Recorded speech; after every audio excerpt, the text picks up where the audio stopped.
As promised in the introduction of Black History Month, the following is information about the Green Book, published by Victor Green. Victor Green, at the time employed by the post office, was inspired by the Jewish Vacation Guide for Jewish travelers. So Green published the Negro Motorist Green Book.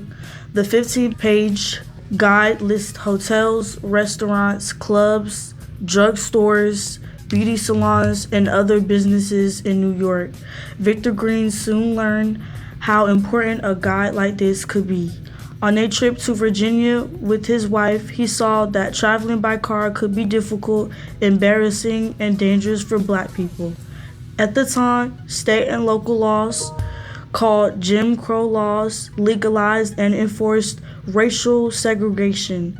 In southern states, schools, theaters, and restaurants were segregated. White and Black Americans had separate water fountains, restrooms, building entrances and elevators, waiting rooms in bus and train stations, and even cemeteries. Hotels, restaurants, gas stations, and other businesses could legally refuse to serve Black Americans. Many businesses had signs white only or no color. Defying these laws could be dangerous and lead to violence or even death for Black people. A car ride to explore new places could be a fun adventure for white Americans. This was not the case for Black Americans or Black tourists from around the world.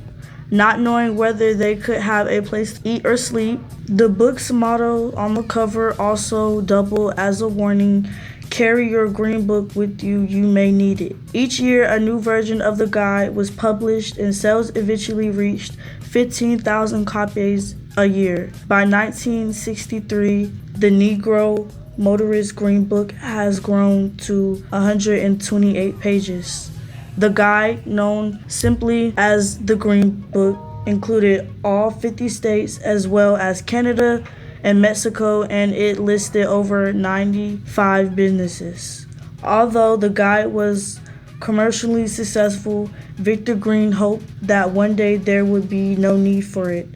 In his introduction of the 1948 guide, he wrote, "There will not be some time in the near future when this guide will not have to be published." He died in 1960, 4 years before the passage of Civil Rights Act of 1964.